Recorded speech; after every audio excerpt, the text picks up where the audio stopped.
महेश जी टूटे फूटे घर में एक खटिया पर लेटे हुए थे। उनकी पत्नी काम करने गई हुई थी। वह शादी में केटरर के साथ काम करने जाती थी। इस बार शादी शहर के एक बहुत बड़े व्यापारी के घर थी। अरे उस बुढ़िया को पकड़ो, चोरनी कहीं की। बुढ़िया यहाँ खाना बनाने आई थी या चोरी करने? पता नहीं आजकल के लोगों को क्या हो गया है। अपने इज्जत का थोड़ा सा भी ध्यान नहीं रहता इन लोगों को। अरे पता नहीं और कितने दिन तक जिंदा रह लेगी यह बुढ़िया, जिसने आज भी चोरी करना नहीं छोड़ी। कहते हुए शादी के समारोह में आए एक रिश्तेदार ने कमला जी के हाथ से खाना की पोटली को छीनते हुए उन्हें गालियां देते हुए लोगों को आवाज़ दे रहा था कि इस बुढ़िया की करतूत तो देखो। और दोनों की छीना झपटी में वह सारा खाना जमीन पर गिर गया, जबकि उस पोटली में केवल दाल चावल और थोड़ी सी सब्जी ही थी। कोई 56 भोग भी नहीं रखा था। कमला जी ने तभी अभिषेक, जिनकी बेटी की शादी का समारोह हो रहा था, वह भी वहां पहुंच गया। उन्होंने जब देखा कमला जी खाना लेकर जा रही हैं तो उन्हें बड़ा आश्चर्य हुआ। और खाना में सादा खाना, केवल दाल चावल और थोड़ी सी सब्जी। उन्होंने खाने को बड़े ध्यान से देखा तो उन्होंने अपना दिमाग लगाया कि आखिर यह औरत सिर्फ सादा खाना ही लेकर क्यों जा रही थी, वह भी छुपाकर, जबकि यहाँ तो बहुत अच्छी अच्छी चीज़ें बनी हुई हैं। हो ना हो ज़रूर यह मजबूर है। और उसने याद करने की कोशिश किया यह कौन हो सकती है, क्योंकि उनका चेहरा उसे कुछ जाना पहचाना सा लग रहा था। तब उसे याद आया कि अरे यह तो कमला मामी हैं। उसके नानी के पास में ही रहती थी। जब मामी शादी होकर आई थी तब अभिषेक छोटा था, लेकिन रोज़गार करने के लिए सब गांव से शहर गए तो वहीं रहने लगे। लेकिन इतने दिन हो गए, तभी मिलने पर भी एक दूसरे को नहीं पहचान पा रहे थे। अभिषेक तो छोटे से बड़ा हो गया, इसलिए मामी ने नहीं पहचाना। लेकिन जब अभिषेक ने अपने दिमाग पर जोर डाला तो वह उन्हें पहचान लिया। वह उन्हें देखकर खुशी से उछल पड़ा। अरे यह तो कमला मामी हैं, जो कि किसी समय में अपने इलाके के प्रधान की पत्नी थी, जहां हमेशा नौकर चाकर लगे रहते थे। और अभिषेक कमला जी को बचपन से जानते थे कि वह कितनी दयालु और कितनी दानी महिला थी, जो किसी का दुख नहीं देख पाती थी। लेकिन उनकी ऐसी दुर्दशा उसे कुछ समझ में नहीं आ रहा था। उसने उस समय तो किसी से कुछ नहीं कहा, लेकिन वहाँ काम कर रहे एक सहयोगी से कहकर उनके लिए फिर से दाल चावल और सब्जी परोस कर मंगवाया और सम्मानपूर्वक उन्हें दिलवाया। दरअसल कमला जी उस शादी में समारोह में केटरर्स के साथ सब्जी काटने और खाना बनाने में मदद करने के लिए लेबर के रूप में वहां गई हुई थी। लेकिन उन्हें कुछ याद आते ही उन्होंने वैसी हरकत की थी। जब यह बात कैटरर को पता चली तो उसने उसे खूब डांटा, लेकिन अभिषेक ने उसे समझाते हुए कहा, भाई कोई बात नहीं, जब मुझे कोई आपत्ति नहीं है तो आप उन्हें क्यों डांट रहे हो। और भी कुछ कहने ही वाले थे, लेकिन किसी ने उन्हें बुलाकर अंदर ले गया। थोड़ी देर में कमला जी अपनी गर्दन झुकाए, चेहरे को अपने पल्लू से ढके, आंखें नीचे किए चुपचाप वहीं पहुंच गईं जहां अन्य लेबर सब्जी काट रहे थे। सभी लोग उन्हें घृणा की दृष्टि से देख रहे थे, लेकिन उस केटरर ने उन्हें और जलील करना उचित नहीं समझा और उसने उन्हें कुछ नहीं कहा। उस दिन का सारा काम निपटाकर कमला जी ने भी सभी लोगों के साथ भरपेट खाना खाया और उस केटरर के कहने से थोड़ा सा खाना फिर से लेकर चली गई। अभिषेक भी अपनी बेटी की शादी में इतना व्यस्त हो गया कि उसे पता ही नहीं रहा कि उसके बाद में कमला जी से मिलकर बातें करना था। लेकिन जब तक उसके घर के समारोह होते रहे तब तक बहुत देर हो चुकी थी और वह वहाँ से जा चुकी थी। केटरर भी अपना सारा सामान लेकर जाने लगा। तभी अभिषेक को अचानक याद आया कि कमला मामी भी तो उस दिन आई हुई थी। मैंने सोचा उनसे बाद में बात करूँगा, लेकिन उनसे बात ही नहीं कर पाई। क्यों ना इस केटरर से उनका एड्रेस पूछ लूं, आखिर क्या हुआ है उनके साथ, यह तो पता लगाया जाए। वह उस केटरर के पास गया और उससे पूछा तो बोला, साहब मुझे नहीं मालूम वह बुढ़िया कहाँ रहती है। उसे जब जब ज़रूरत होती है वह चौराहे के पास आकर बैठ जाती है। मैं उसे वहीं से ले आता हूँ, फिर कहाँ जाती आती है मुझे नहीं मालूम। अभिषेक बोला, भाई वह जब भी मिले मुझे ज़रूर मिलवाना। क्यों साहब, वह कोई ख़ास है क्या? अभिषेक ने उससे कहा, अब तुझे क्या बताऊं भाई, वह ख़ास से भी ज़्यादा ख़ास है। तो फिर आपने उस दिन क्यों कुछ नहीं कहा उनसे?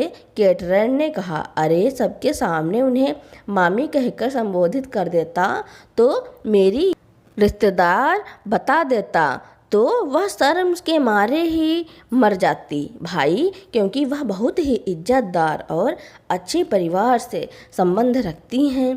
क्या बात कर रहे हैं साहब? केटरर ने कहा, हाँ भाई, तुझे यकीन नहीं होता तो सुन, उनका नाम कमला है। हम उन्हें कमला मामी कहकर पुकारते थे। वे अपने समय के प्रधान की पत्नी हुआ करती थी। वह बहुत ही दयालु किस्म की महिला थी नहीं बल्कि हैं, अभी भी वह बहुत ही दयालु हैं।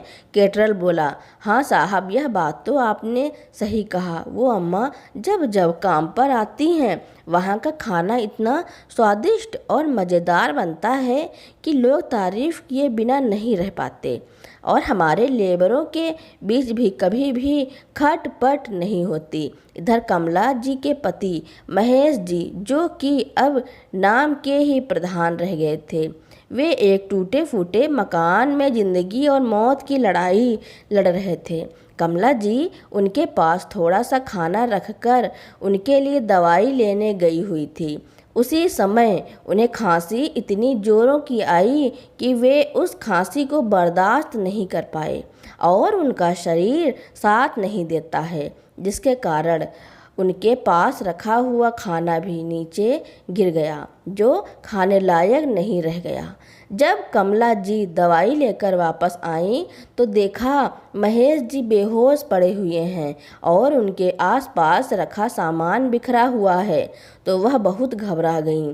वह परेशान सी रोती हुई ऑटो रिक्शा के लिए सड़क की ओर भागी ताकि उनके पति को जल्दी से जल्दी अस्पताल लेकर जा सके। तभी अचानक से अभिषेक जी अपनी कार से उसी तरफ किसी काम से जा रहे थे। कमला जी को इतना भी ध्यान नहीं था कि सामने से कार आ रही है। वह महेश जी की कार के सामने आ गईं। ड्राइवर ने कार रोका और कमला जी के ऊपर चिल्लाने लगा, ए बुढ़िया, तुझे मरना है क्या? और अगर मरना भी है तो मरने के लिए मेरी ही कार मिली थी। चल हट बुढ़िया वहाँ से, अगर दोबारा ऐसी हरकत की ना तो सच में चढ़ा दूंगा तेरे ऊपर गाड़ी। कहते हुए ड्राइवर ने गाड़ी एक तरफ लगाया। तभी अभिषेक ने देखा कि वह बुढ़िया कपकपाई हाथों से रोती हुई माफ़ी मांग रही थी, तो उसे उन पर दया आ गई। जब वह पास जाकर देखा तो उसके तो होश ही उड़ गए। वह कमला जी को पहचान लिया। उसने उनका हाथ पकड़ा और एक किनारे में ले जाकर शांति से बैठाया और कहा, कमला मामी, आपने मुझे पहचाना? मैं आपके पड़ोस में रहने वाला अभिषेक हूँ। मेरी माँ का नाम रेखा है, जो अब इस दुनिया में नहीं रही। आप दोनों तो एकदम पक्की सहेली थी ना। अब कुछ याद आया आपको? कमला जी ने अपने दिमाग पर जोर डाला। तब उन्हें याद आया कि वह वही अभिषेक है जो उनके बेटे समर और अमर के साथ खेला करता था। उन्होंने अपने दोनों बेटों को जितना प्यार दिया था उतना ही प्यार अभिषेक को भी दिया था। शायद उसी का फल था जो अभिषेक उन्हें तीसरे बेटे के रूप में मिला था। जब अभिषेक ने उनकी ऐसी हालत के बारे में पूछा तो उन्होंने उसे कुछ नहीं बताया, लेकिन जब उसने अपनी कसम दे दी तब कमला जी ने बताया, बेटा समर तो विदेश में सेटल हो गया है, वहीं अपना घर परिवार बसा लिया है, इसलिए हम लोग बड़े बेटे अमर के साथ ही रह रहे थे। लेकिन बड़ी बहू कीर्ति बहू नहीं बल्कि कसाई निकली। वह हमारे बेटे के रहते हुए तो हमें कुछ नहीं कहती थी, लेकिन जैसे ही बेटा अपनी ड्यूटी पर जाता या किसी काम से घर से बाहर जाता तो वह हम दोनों को इतना परेशान करती कि हमारा जीना दूभर हो जाता। वह ऐसा सब इसलिए कर पाती क्योंकि उसकी माँ कामिनी जी उनका साथ जो देती थी। वह हर एक बात के लिए उसे उकसाती थी कि तू ऐसा कर, तू वैसा कर, तभी तो उस घर की महारानी बनकर रह सकती है, वरना तेरी सास तुझे नौकरानी बनाकर रख देंगी। बहू भी उसी की बातों में आकर हम दोनों बुजुर्गों को परेशान करती है।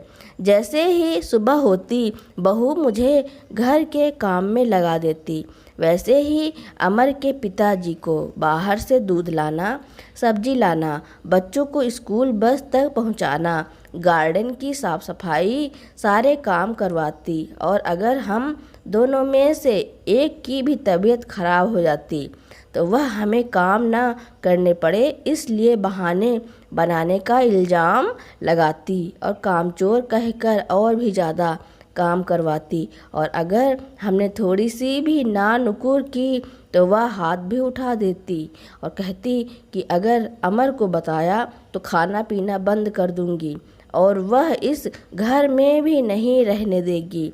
हम दोनों बूढ़े हो चुके थे, इसलिए डरते थे कि अब इस उम्र में आखिर कहाँ जाएंगे, इसलिए अमर से कुछ नहीं कहते थे। लेकिन हद तो तब हो गई जब एक दिन अमर को ऑफिस की तरफ से किसी काम के सिलसिले से विदेश जाना था और वह 2 महीने बाद ही वापस आने वाला था। उसने लड्डू लाकर सबसे पहले हमारे हाथ में देते हुए कहा, माँ पिताजी आपके बेटे का प्रमोशन होने वाला है, लेकिन 2 महीने के लिए विदेश जाना होगा, उसके बाद वापस आते ही मेरा प्रमोशन हो जाएगा और मेरी तनख्वाह 4 गुना बढ़ जाएगी। माँ फिर हमें किसी भी चीज़ की कोई कमी नहीं होगी। माँ पिताजी आप दोनों खुश तो हैं ना? हाँ, हम दोनों बेटे के विदेश जाने की बात सुनकर दुखी तो हुए, लेकिन उसकी तरक्की में बाधा हम कैसे बन सकते थे, इसलिए हमने उसे खुशी खुशी विदेश जाने के लिए आशीर्वाद दे दिया। हमारा बेटा अभी भी विदेश में ही है, लेकिन बहू ने बेटे के जाते ही इतना अत्याचार करना शुरू कर दिया। कहते हुए वह फूट फूट कर रोने लगी। तभी अभिषेक ने कहा, अरे मामी आप रोइए मत, और मामा जी कहाँ हैं? अब आपका बेटा आपके पास है, आपके दोनों बेटे विदेश में हैं तो क्या हुआ, या तीसरा बेटा है ना आपके पास। अब यह समझ लीजिए कि आप लोगों के दुख के दिन खत्म। आगे बताइए कि भाभी ने आपके साथ और क्या किया। तभी कमला जी बोली, बेटा बहू ने घर की कामवाली को हटा दिया, सुबह सुबह मुझसे घर के सारे काम करवाती और मैं अपने ही घर के काम करने में कैसी शर्म, काम खुशी से भी कर रही थी। लेकिन तेरे मामा की तबीयत ठीक नहीं रहती थी, उन्हें लगातार खांसी आ रही थी। जब घर में था तभी से खांसी आ रही थी। उसने अपने पिता जी के इलाज के लिए कहा भी, लेकिन बहू ने कहा, अरे आपको पापा जी के इलाज के लिए चिंता करने की कोई ज़रूरत नहीं है, मैं हूँ ना, मैं अच्छी तरह से देखभाल कर रही हूँ पापा जी की और माँ जी की। आपको मेरे ऊपर भरोसा नहीं है क्या? क्या यह सिर्फ आपके ही माँ पापा जी हैं और हमें धमकी दे रखी थी कि अगर हमने मुंह भी खोला तो वह हमें घर से धक्के मारकर बाहर निकाल देगी। इसलिए हम लोग डर के कारण अमर से कुछ भी नहीं बोल पाए और उसके सामने खुश रहने का नाटक करने लगे। एक दिन बहू ने अपनी सारी सहेलियों को बुलाकर घर में किटी पार्टी रखी थी, जिसमें उसकी माँ और बहन भी आई हुई थी। तेरे मामा को बहू ने कहा था कि वे अपने कमरे से ना निकलें और मुझे रसोई में उनके लिए नाश्ता बनाने के लिए लगा दिया। मैं नाश्ता बनाने में लगी रही और उधर तेरे मामा को इतनी खांसी आई कि उन्हें उल्टियाँ होने लगी और वे पानी मांगने के लिए बाहर निकल गए और थोड़ी उल्टी बाहर भी हो गई। अब क्या था, बहू का गुस्सा तो 7वें आसमान पर चढ़ गया। उसने गुस्से से आँखों के इशारे में मुझे उन्हें अंदर ले जाने के लिए कहा। मैं जल्दी जल्दी उन्हें पकड़कर अंदर ले गई, उन्हें पानी दिया और उनकी उल्टी को साफ किया। उनकी सभी सहेलियां मुंह बनाने लगीं। किसी ने कहा, छी छी छी यार कीर्ति, तू इन गंवार के साथ कैसे रह लेती है। किसी ने कहा, अरे यार यह लोग तो नौकर रखने लायक भी नहीं हैं, फिर तू इन्हें क्यों झेल रही है। किसी ने कहा, यार मैं तो ऐसे लोगों को 1 मिनट भी बर्दाश्त नहीं कर सकती। तभी किसी ने कहा, कीर्ति आखिर यह लोग कौन हैं जो तू इन्हें अपने पास रखी हो। तभी बहू ने कहा, यह लोग मेरे पति के गांव के लोग हैं जो बहुत ही गरीब हैं, इसलिए मेरे पति ने इन पर तरस खाकर नौकर के रूप में काम पर रख लिया है, लेकिन बस अब और नहीं। लेकिन तुम लोग इन गंवार के कारण अपना मूड खराब मत करो, चलो अपनी पार्टी एंजॉय करते हैं। कहते हुए बहू ने सभी के साथ उस दिन की पार्टी एंजॉय किया तो लेकिन पार्टी ख़त्म होते ही वह मुझसे बोली, ए बुढ़िया चल उठ और सारे बर्तन साफ कर। और इधर तेरे मामा की इतनी ज़्यादा तबीयत ख़राब थी कि उन्हें छोड़कर जाने का मेरा बिल्कुल भी मन नहीं था, इसलिए मैंने भी कह दिया, बहू तेरे पापा की तबीयत इतनी ख़राब है और तुझे सिर्फ काम की पड़ी है, काम तो बाद में भी हो जाएगा।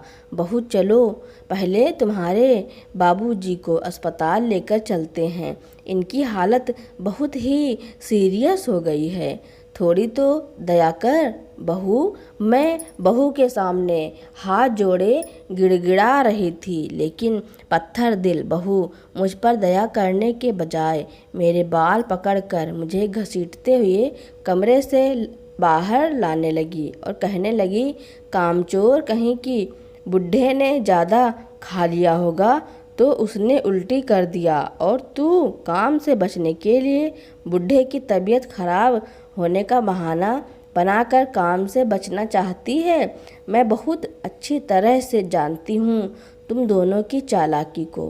कहते हुए बहू ने मुझसे सारे बर्तन साफ करने के लिए कहकर मेरे हाँ कहने पर ही मेरे बाल छोड़े। मैं रोती रही और सारे बर्तन साफ किए और जब फिर से सारे घर की सफाई करने के लिए बोली तब तेरे मामा ने गिड़गिड़ाते हुए कहा, बहू कुछ तो रहम कर अपने बूढ़े सास ससुर पर, मुझे अस्पताल लेकर चलो।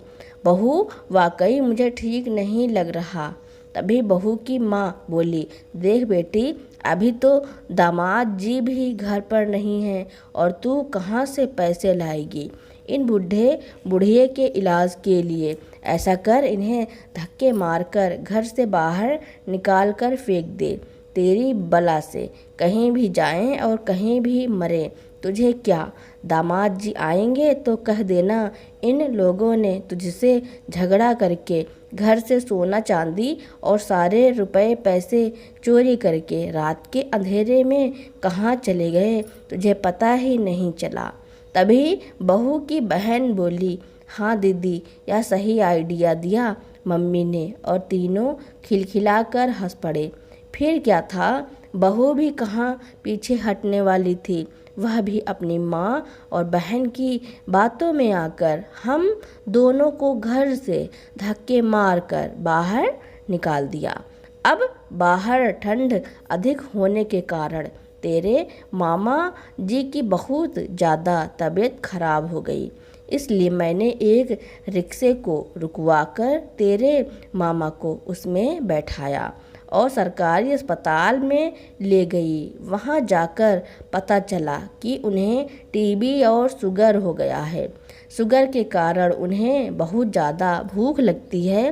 बेटा, सरकारी अस्पताल में एक डॉक्टर है, डॉक्टर संजय चौक पड़ा, जिन्हें तेरे मामा ने बचपन में पढ़ने के लिए पैसे दिए थे, जिसकी बदौलत ही वह पढ़ाई में आगे बढ़ पाया था।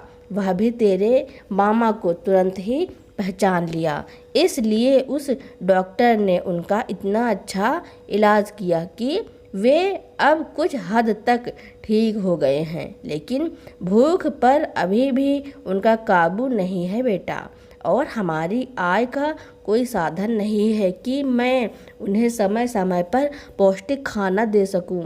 अभिषेक ने कहा। तो मामी, संजय डॉक्टर ने आप लोगों के इलाज के अलावा और कोई सहायता नहीं की? नहीं बेटा, संजय तो कह रहा था कि हम उसके घर पर ही जाकर रहें, लेकिन तेरे मामा की खुददारी ने रोक लिया और उन्होंने मना कर दिया। लेकिन डॉक्टर संजय ने कहा है कि हमें अगर कोई भी परेशानी होती है तो उसे बताएं, लेकिन हमने उसे कुछ भी नहीं बताया। यह सब तो हम तुझे भी नहीं बताने वाले थे, लेकिन नसीब को यही मंजूर था, इसलिए शायद तेरे सामने यह सब बात खुल गई, वरना हमारी उम्र ही कितनी बची है। अब हमें भी मौत आ जाए तो कोई गम नहीं है बेटा। अभिषेक थोड़ी देर तक तो सोचता रहा, फिर बोला, मामी आप मेरी कार में बैठिए और मामा जी कहाँ हैं, हमें वहीं लेकर चलिए। तभी कमला जी ने एक टूटे फूटे घर के पास उन्हें लेकर गई, जहां उनके पति महेश जी दर्द से कराह रहे थे। उनकी इतनी खराब हालत थी कि वे सांस भी नहीं ले पा रहे थे।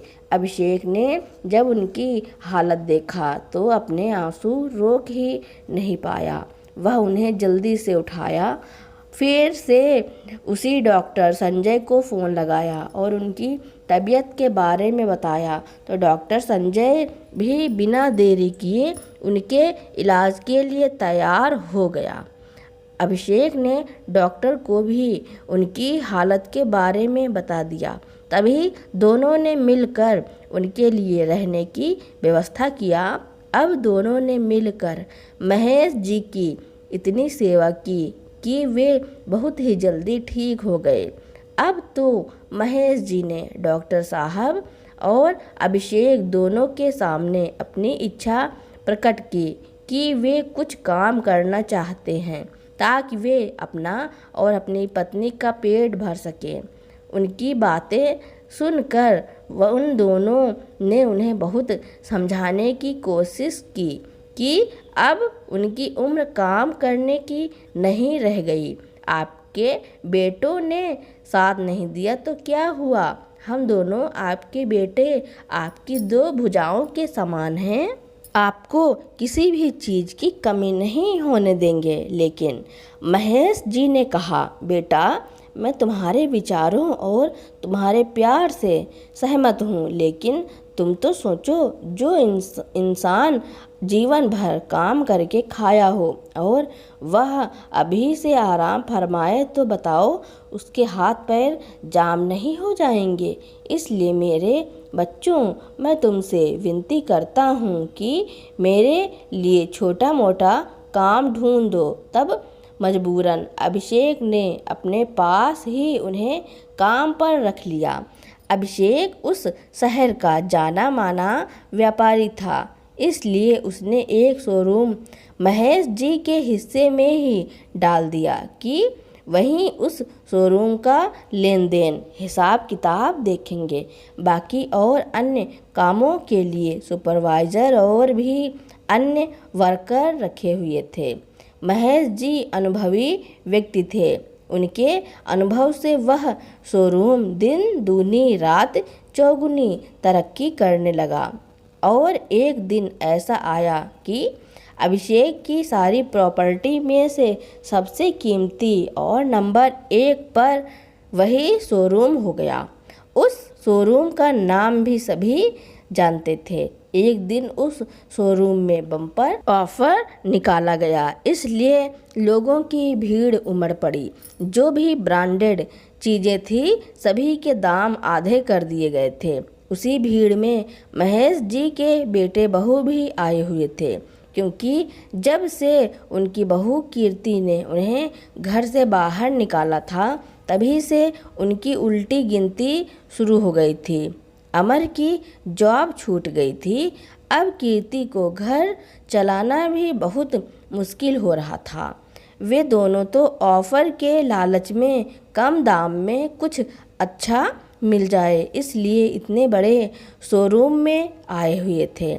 बम्पर ऑफर शुरू होने से पहले पूजा अर्चना की जाती थी और चीफ गेस्ट के हाथों फीता भी कटवाना था। लोग बड़े उत्साहित थे कि कौन है वह शख्स जो इतने बड़े शोरूम का फीता काटेगा। जब पूजा अर्चना की गई तब तो अभिषेक और उसके परिवार के सभी लोगों ने पूजा अर्चना की, लेकिन जब फीता काटने की बारी आई तो महेश जी और कमला जी चमचमाती कार से उतरकर सीधे वहां पहुंचे जहां चीफ गेस्ट के आगमन का अनाउंसमेंट हो रहा था। जैसे ही वे दोनों वहां पहुंचे, तालियों की गड़गड़ाहट से पूरा हॉल गूंज उठा। सभी ने उनका स्वागत बहुत ही उत्साह के साथ किया। अमर ने जब अपने पिताजी को नए चमचमाते कपड़ों में और अपनी माँ को बढ़िया सी साड़ी पहने हुए देखा तो उसकी आंखें तो फटी की फटी रह गईं। वहीं कीर्ति को तो विश्वास ही नहीं हो रहा था कि यह चीफ गेस्ट कोई और नहीं बल्कि उसके ही सास ससुर हैं, जो कुछ दिनों पहले ही फटे हाल में थे, लेकिन आज उन्हें इस रूप में देखकर उनकी आंखों के सामने तो अंधेरा छाने लगा। अमर लपक कर अपने पापा के पास जाकर उनसे बात करने की कोशिश की तो किया, लेकिन इतने बड़े महोत्सव में इस तरह मिलना उसे ठीक नहीं लगा और वह कुछ देर के लिए शांत हो गया। फिर थोड़ी देर बाद महेश जी को माइक दिया गया लोगों को प्रेरणादायक स्पीच देने के लिए, ताकि उन्हें भी हौसला मिले। उन्होंने कहा, इंसान को किसी भी उम्र में हार नहीं माननी चाहिए, बल्कि हमेशा प्रयास करते रहना चाहिए। जो हमेशा प्रयास करता रहता है वह एक ना एक दिन जरूर सफल हो जाता है। जिस प्रकार नदी का पानी बहता रहता है तो वह हमेशा साफ रहता है, वहीं तालाब का पानी एक ही जगह पर स्थायी रहता है, जिसके कारण उस पानी से बदबू आने लगती है। इसलिए अपने समय को सही जगह पर इस्तेमाल करते रहना चाहिए। एक दिन आपको सफलता जरूर मिलेगी। उनके इतना कहते ही फिर से एक बार पूरा हॉल तालियों से गूंज उठा। अब महेश जी और कमला जी दोनों अपने केबिन की ओर जाने लगे तो अमर उनके पीछे पीछे दौड़कर जाने लगा और पिताजी पिताजी कहता हुआ चिल्लाने लगा। तभी उनके पीछे चल रहे उनका गार्ड बोला, अरे आप कौन हैं और किसे पिताजी पिताजी कहकर चिल्ला रहे हैं। तभी अमर रोता हुआ बोला, जो साहब सामने जा रहे हैं वही मेरे पिताजी हैं। प्लीज़ उनसे मेरी बात करवा दीजिए। तभी गार्ड बोला, अच्छा पैसे वाला, देखा नहीं कि आपको रिश्ते याद आ गए। चलिए जाइए यहाँ से, हो सकता है आपके पिताजी की शक्ल इनसे मिलती होगी, लेकिन यह आपके पिताजी नहीं हो सकते, क्योंकि जहाँ तक मुझे मालूम है इनके बेटे तो हमारे मालिक अभिषेक जी और डॉक्टर संजय जी हैं। अभिषेक और संजय नाम सुनकर अमर दंग रह गया और उसने उस गार्ड का पैर पकड़कर बोला, भाई मैं सच कह रहा हूँ, वो मेरे पिताजी ही हैं, मुझे से कोई गलती नहीं हुई है। प्लीज़ आप एक बार उनसे मेरी बात करवा दीजिए। तभी महेश जी अपने गार्ड को पास में ना पाकर बेल बजाई तो वह दौड़कर उनके पास गया। महेश जी ने कहा, कहाँ रह गए थे बेटा तुम? तब उस गार्ड ने वह सारी बातें बताई जो अमर ने उससे कही थी। महेश जी कमला जी की ओर देखकर आंखों के इशारे से पूछा, क्या करूं? कमला जी की ममता अब ज़्यादा देर तक कठोर नहीं रह सकी, इसलिए वह पिघल ही गईं और उन्होंने मौन स्वीकृति ही दे दी। महेश जी ने इशारे से हाँ कह दिया। अमर दौड़कर आया और अपने पिता के कदमों में गिर गया।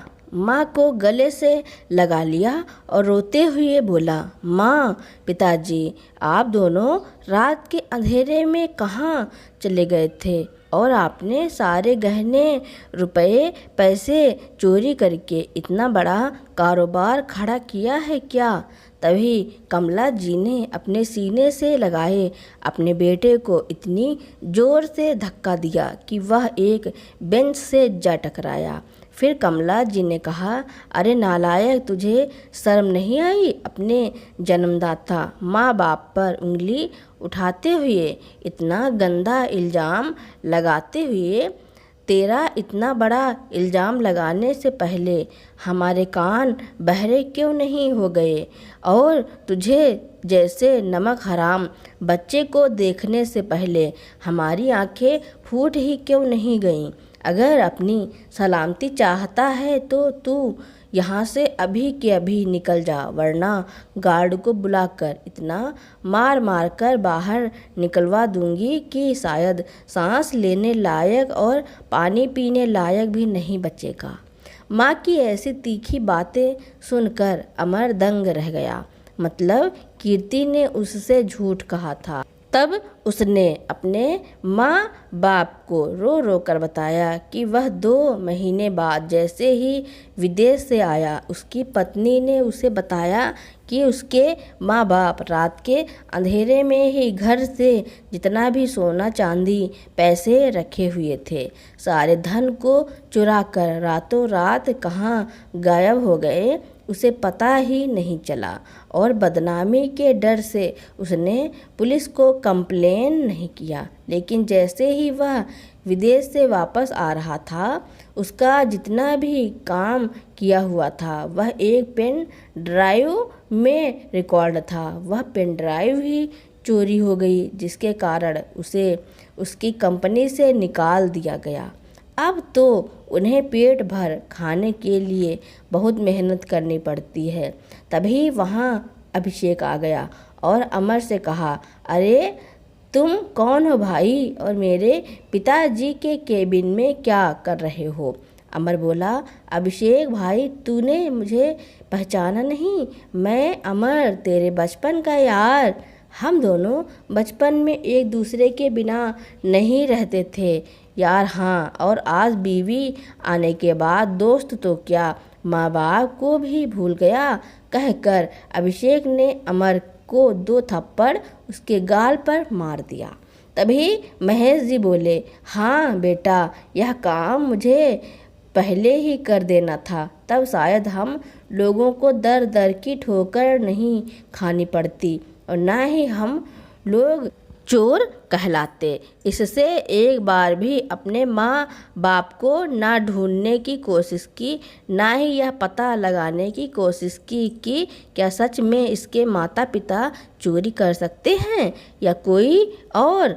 अब अमर को समझ में आ गया कि उसकी पत्नी की माँ और बहन नए नए गहने कहाँ से पहनते हैं। तब महेश ने उसे एक कुर्सी पर बैठाया। वह सारी बातें बताई कि किस तरह उसके माँ पिताजी को उसकी पत्नी ने धक्के मारकर घर से बाहर निकाल दिया और यह दोनों बुजुर्ग बीमारी की हालत में भी कितनी परेशानियों का सामना करके आज इस मुकाम तक पहुँचे हैं। अब अमर सारा कारनामा समझ गया कि यह कीर्ति उसकी माँ और उसकी बहन की चाल थी और उसे झूठ बोल दिया गया था। अमर जब अपने पिता के केबिन में आ गया तब कीर्ति अपनी बहन और माँ के साथ थी। उसने जैसे ही अपने ससुर और सास का रुतबा देखा तो उसके पैरों तले ज़मीन सरक गई और उसका पूरा शरीर बेजान हो गया और वह वहीं पर लुढ़क गई। उसकी माँ बहन शॉपिंग करना छोड़कर उसे अस्पताल ले गई तो डॉक्टर ने बताया उसे लकवा हो गया है, जिसके कारण ना ही वह बोल पा रही थी और ना ही वह हाथ पैर हिला पा रही थी। अब अमर गुस्से से पागल हुआ जा रहा था। घर जाकर देखा तो कीर्ति घर पर नहीं थी। उसने देर रात तक इंतजार किया। जब देर रात तक वह घर नहीं पहुंची तो उसने अपनी सासू माँ को फ़ोन लगाया। तब उन्होंने बताया कि उन्होंने कीर्ति को अस्पताल लाया है और उसे लकवा हो गया है। अमर जब अस्पताल पहुंचा तो कीर्ति सिर्फ आंसू बहा रही थी। वह ना ही बोल पा रही थी और ना ही हाथ पैर हिला पा रही थी। तभी अमर ने उसकी सूचना अपनी माँ को दिया। कमला जी अस्पताल पहुंची तो कीर्ति अपने किए पर सिर्फ आंसू बहा रही थी। कमला जी ने डॉक्टर संजय को उसका इलाज करने के लिए कहा और वह जल्दी ही ठीक भी हो गई। अब कीर्ति अपने सास ससुर से उनके पैरों में गिरकर माफ़ी मांगने लगी। अमर भी अपने माँ पिताजी को अपने साथ चलने के लिए कहता रह गया, लेकिन वे दोनों उनके साथ नहीं गए। लेकिन हाँ, महेश जी ने अपने बेटे अमर को अपने शोरूम में मैनेजर के पद पर काम में ज़रूर रख लिया, लेकिन रिश्ता ऐसा रखा सिर्फ एक मालिक और एक नौकर का। अब कीर्ति को हमेशा आत्मग्लानि हो रही थी। वह कभी भी अपने सास ससुर से आंखें नहीं मिला पा रही थी। उसकी नज़रें अब हमेशा झुकी ही रहती थी। अब धीरे धीरे अमर और कीर्ति के जीवन की गाड़ी अच्छे से चलने लगी। कमला जी और महेश जी अपनी ज़िंदगी बहुत अच्छे से बिता रहे थे। तो दोस्तों, अभिषेक ने कमला मामी और महेश मामा के साथ जो किया उसके बारे में आपका क्या कहना है और यह कहानी आपको कैसी लगी कमेंट में ज़रूर लिखना। मेरी कहानी सुनने के लिए आपका बहुत बहुत धन्यवाद। ऐसी ही कहानियाँ सुनने के लिए मेरे चैनल को लाइक कमेंट शेयर सब्सक्राइब एवं बेल आइकन का बटन दबाना ना भूलना, ताकि मेरी नई नई कहानियाँ आप तक पहले ही पहुँचती रहें।